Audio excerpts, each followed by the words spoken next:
Imagine this. A lone oil tanker cutting slowly through open water. Steel hull. Quiet wake. No flags flying high enough to be noticed. Satellites watching from above. Unblinking. Methodical. And somewhere unseen, power waiting beneath the surface. No alarms are sounding. No news alerts are flashing red. But something has changed. The question is not what the ship is carrying. The real question is whether the world has just crossed into a new phase of global power, without anyone announcing it. The question that changes everything: are we standing at the edge of a new global confrontation? Not one declared with speeches or missiles, but one shaped by positioning, presence, and restraint. Because sometimes history does not arrive loudly. Sometimes it moves quietly, escorted, and submerged. Russia has deployed naval warships and a submarine to escort an oil tanker at sea, a tanker previously targeted by U.S. authorities for potential action under legal and regulatory pressure. This is not rumor layered on speculation. This is not a drill. This is a real-world deployment with real military assets in real international waters. And everything that follows revolves around this single move. One tanker, one escort, one message sent beneath the waves. Why this is not normal commercial vessels move every day. They are stopped, inspected, sanctioned, fined, delayed. That is how the modern system works. But commercial vessels are not usually escorted by submarines. Not nuclear-capable submarines. Not silent deterrence designed for strategic warfare. When a submarine enters the picture, the issue is no longer administrative. It is no longer legal. It is no longer routine. It becomes strategic. This is the moment when a commercial question transforms into a geopolitical one. And that transformation matters. The stillness before consequence: nothing explodes. Nothing burns. Nothing breaks the surface. But naval analysts immediately recognize the shift. Because militaries do not deploy submarines to make statements to lawyers. They deploy them to shape decisions before force is ever used. This is escalation without conflict. Pressure without violence. Power implied, not declared. What changed at sea? The ocean is not empty space. It is a system of corridors. Energy flows through it. Trade moves through it. Influence depends on it. When the United States previously moved to apply pressure on the tanker, it did so through the established framework: law, enforcement, sanctions, regulation. That is normal. What followed was not. Russia's response was not verbal. It was not diplomatic in public. It was physical. Warships appeared on the surface. A submarine moved beneath. No threats issued. No red lines drawn. Just presence. And presence, in strategic terms, is never accidental. The meaning of an escort is not protection in the civilian sense. It is signaling. It says, this movement matters. This asset is linked to national interest. Interference now carries strategic weight. The submarine changes the equation entirely. Surface ships can be seen. They can be measured. They can be counted. Submarines are different. They exist in uncertainty. They introduce ambiguity. They force caution. You do not need to use a submarine for it to shape behavior. You only need others to know it might be there. Escalation without war. No nation wants a naval confrontation between nuclear powers. That is not the goal. The goal is leverage. By escorting the tanker, Russia reframed the situation. What was once a legal action becomes a strategic choice. What was once enforcement becomes risk assessment. What was once routine becomes consequential. This is how modern power operates. Not through sudden strikes, but through changing the cost of action. Imagine this scenario. Imagine U.S. forces decide to intercept the tanker. Not aggressively. Not dramatically. A standard maneuver. A boarding attempt. A show of authority. Now, imagine Russian warships are already present. Their sensors active. Their commanders watching. And beneath the surface, a submarine operating silently. At that moment, no one is thinking about oil. No one is thinking about paperwork. Every decision becomes strategic, because one miscalculation is no longer local. It is global. Why no one wants the next step? This is not brinkmanship for spectacle. It is calculated restraint. Both sides understand the danger of misreading intent at sea. History offers reminders, incidents that began with misunderstanding. Encounters that escalated faster than diplomacy could catch up. Crises born not of aggression, but of proximity. That is why every movement now is measured. Every signal is calibrated. Every statement is cautious. This is not weakness. This is discipline. The strategic message being sent this move communicates several things, clearly but quietly. First, certain economic flows are now treated as strategic assets. Second, pressure applied through law and regulation will be met with presence, not retreat. Third, future actions must account for military reality, not just legal authority. None of this is a threat. It is a recalibration, a reminder that power still has physical dimensions. Why energy matters here. Oil tankers are not just ships. They are moving pillars of the global economy. Energy does not exist in isolation. It touches transportation, manufacturing, food supply, political stability. Any perceived risk to energy routes affects markets instantly.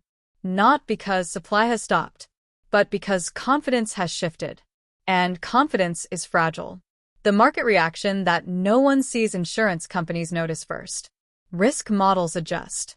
Premiums rise quietly. Shipping companies reassess routes. Financial institutions hedge exposure. Governments watch prices, not just oil, but everything tied to it. This is how a single escort at sea ripples outward. No explosion required.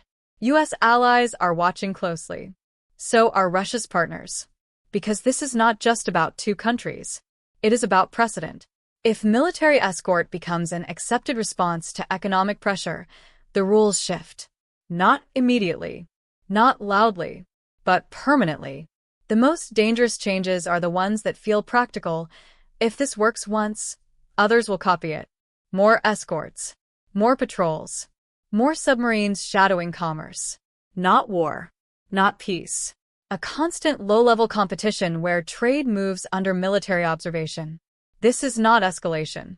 It is normalization. And normalization reshapes the world. What we are seeing is not a standoff. It is positioning. Every deployment is a question. Every response is an answer. And the most important moves are not made in public. They are made quietly, in naval command centers, in intelligence assessments, in diplomatic back channels. A world holding its breath. The tanker continues its journey. The warships maintain distance. The submarine remains unseen. Nothing dramatic happens. And that is the point. Because in modern geopolitics, the absence of action can be more powerful than action itself. Before we go further, if you value calm, intelligence-driven analysis like this, free from noise, free from panic, subscribe to the channel. This is where we break down global power shifts without exaggeration, where we focus on what matters, not what trends. Because the most important stories are often the quiet ones. The sea looks the same as it always has. Waves move. Ships pass. But beneath the surface, something has shifted. Not toward war. Not toward peace. Toward a new balance still forming, still undefined. And the real question is no longer what this tanker carries. It is whether the world is prepared for a future where power is exercised not through force, but through presence. The ocean does not reveal what it carries beneath. From above, everything looks unchanged. Shipping lanes traced by invisible lines. Weather patterns drifting slowly across satellite maps. A tanker moving forward, steady and unremarkable. But beneath the surface, the logic of power is different. And that is where this story truly deepens. Why naval power still decides the game in an age of cyber warfare, space surveillance, and artificial intelligence. It is easy to assume that the sea has become secondary. It has not. Control of the ocean remains control of movement. Control of movement remains control of trade. And control of trade remains leverage. The world's most advanced economies still rely on ships. Energy still crosses oceans in steel hulls. Food, raw materials, manufactured goods, all depend on maritime routes. This is why naval power has never faded. It has only become quieter. The submarine as a strategic instrument. Submarines are not deployed for visibility. They are deployed to influence decisions without being seen. A warship announces presence. A submarine introduces uncertainty. It forces planners to ask questions they cannot fully answer. Where exactly is it? What is it tracking? What options does it hold? And in strategy, uncertainty is power. This is why the submarine escort matters more than the surface ships. It transforms the environment from controllable to ambiguous. Deterrence, without declaration, no official statement needs to be made. No threat needs to be voiced. The presence itself performs the function. Deterrence is not about stopping action through fear. It is about shaping behavior through calculation. By escorting the tanker with a submarine, Russia did not say, "Do not act." It said, "Recalculate." That difference is critical. A shift in military doctrine. Military analysts see this moment as part of a broader evolution. In the past, force followed crisis. Now, positioning precedes it. Assets are placed early. Signals are sent quietly. Costs are raised before confrontation begins. This is not escalation. It is preemption of escalation, a way of preventing conflict by making it too complex to initiate. Why this is a cold conflict pattern. This behavior mirrors patterns seen during the Cold War, but adapted to modern systems.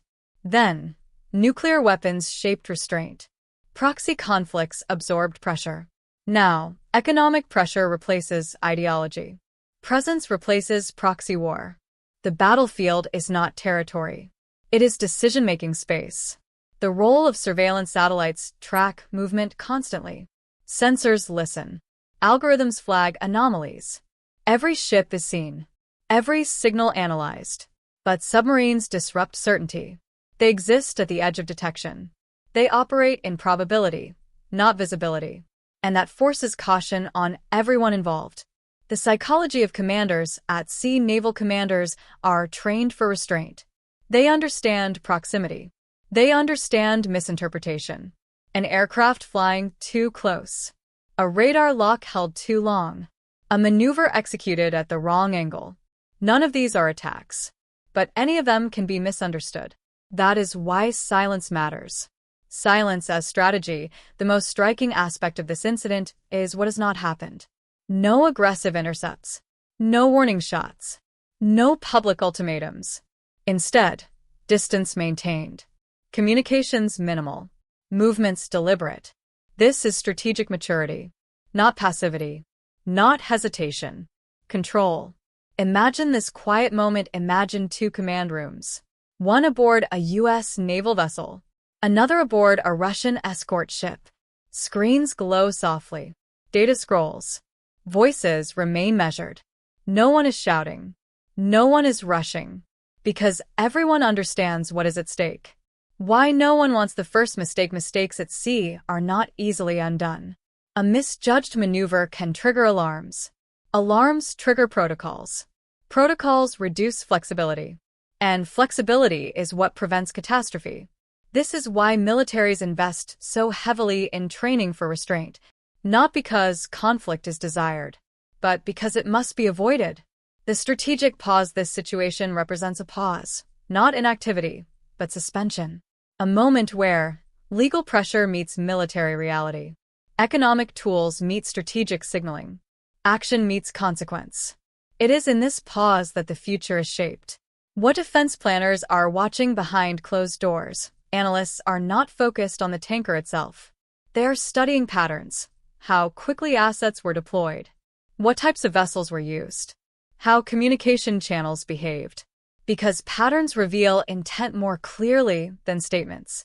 The risk of proximity. As more assets operate in close proximity, the margin for error narrows. This is not theoretical. It is historical. Major crises often begin not with hostility, but with misunderstanding. A defensive maneuver interpreted as aggressive. A routine patrol seen as provocation. That is why restraint is the true skill being tested here. The new maritime reality. What may be emerging is a new norm. Not open confrontation. Not uncontested commerce. But escorted trade. Military presence accompanying economic activity. Not everywhere, but in strategically sensitive corridors. This is not a return to gunboat diplomacy. It is something more subtle. Strategic readiness without alarm readiness does not require tension. It requires preparedness. And preparedness today looks calm. Ships move. Submarines listen. Diplomats speak quietly. This is competition without spectacle. The question of replication, if this approach proves effective, others will notice. Not immediately, not openly, but gradually more escorts, more patrols, more strategic ambiguity around trade routes. This is how systems change, not through announcements, but through repetition. Why this matters beyond Russia and the US. Other major powers are watching closely, not to choose sides, but to assess options. Because this incident tests a principle, can economic pressure be countered with strategic presence? If the answer is yes, the global playbook evolves. The cost of restraint is not free. It requires discipline. It requires trust in procedures. It requires confidence in command structures. And it requires political patience. That patience is being tested here. The ocean as a mirror, the sea reflects nothing of this tension. It moves as it always has. Indifferent, unaware. Ships pass one another without incident. And that normalcy is itself a signal. Before we continue, if you want analysis that treats global power seriously, without panic, without hype, subscribe to the channel. Because understanding restraint is just as important as understanding force. And the future will be shaped by those who master both. Beneath the surface, sensors hum softly. Above, satellites continue their orbits. Nothing happens. And in that nothing, the world holds steady.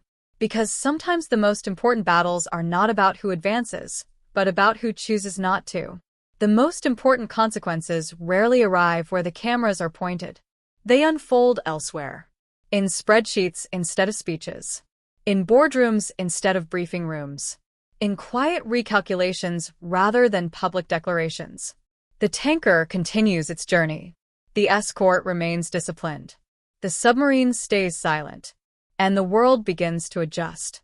The economic layer, no one announces. Markets do not wait for clarity. They react to uncertainty. Not because something has happened, but because something might. Energy traders notice the shift first. Not in prices, but in tone.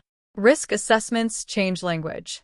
Shipping insurance quietly recalibrates premiums. Logistics planners adjust contingency routes. No panic. No shock. Just adaptation. This is how global systems respond to strategic signals. Energy as a strategic nervous system. Energy is not merely a commodity. It is a nervous system. When it moves freely, economies relax. When its movement is questioned, tension spreads. The escort of a single tanker does not disrupt supply, but it introduces a variable. And variables alter behavior. Governments begin asking, what if this becomes frequent? What if escorts become expected? What if economic pressure consistently meets military presence? These are not dramatic questions. They are practical ones. The insurance markets are famously unemotional. They do not react to headlines. They react to probability. When military assets appear near commercial routes, probability shifts, even slightly. That shift affects shipping costs, freight contracts, long-term investment planning. None of this makes the news. But all of it shapes the future. Trade routes as strategic space. For decades, globalization assumed one principle: trade routes are neutral. That assumption is now under review. Not rejected, not overturned, reviewed. Because neutrality depends on shared restraint. And restraint must be constantly maintained. Alliances watching carefully. Allies on both sides are paying close attention. Not because they expect conflict, but because they must plan for continuity.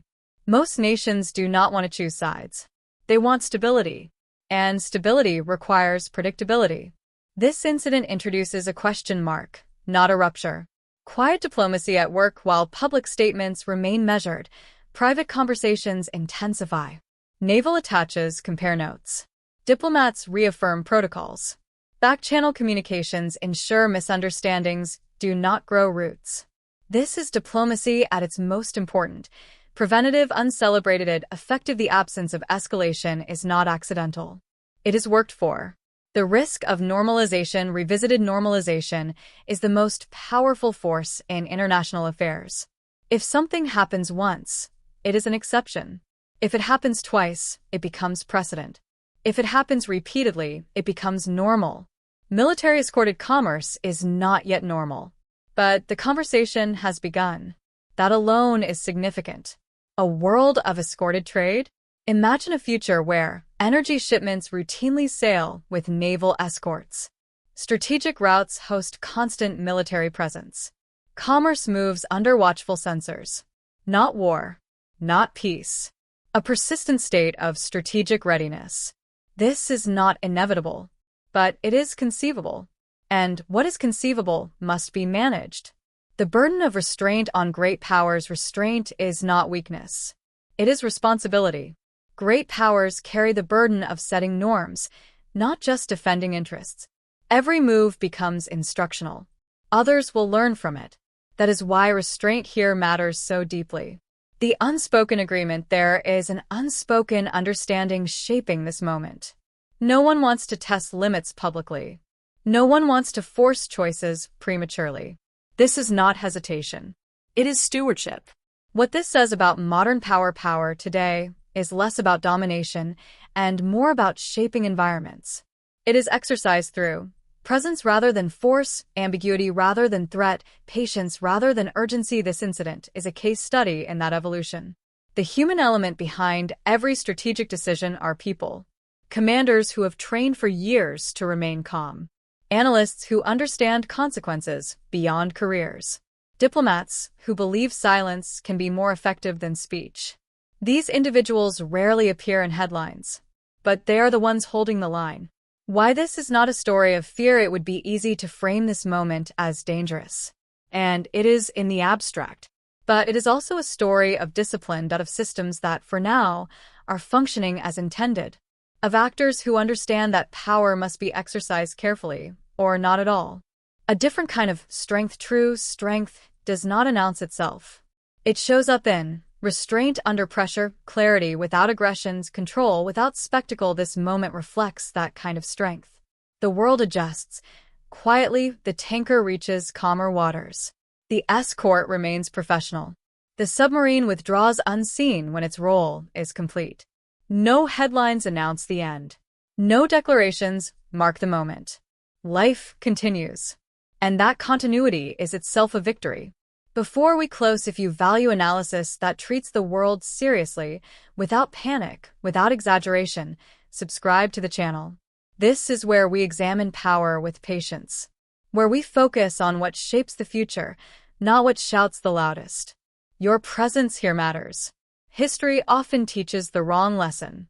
We remember wars. We forget the moments when restraint prevailed. But those moments matter just as much. They are the invisible architecture of stability. The ocean is calm, not because danger never existed, but because discipline held. Ships move. Trade continues. Satellites orbit silently. And somewhere beneath the surface, unseen forces return to stillness. Not defeated, not triumphant, simply restrained. The last question, are we entering an era where power is measured not by what is used, but by what is deliberately held back? The answer will not come from one ship, or one escort, or one submarine. It will come from countless quiet decisions like this one, made far from the spotlight, made with care, made by people who understand that the future is shaped not by noise but by patience. The end.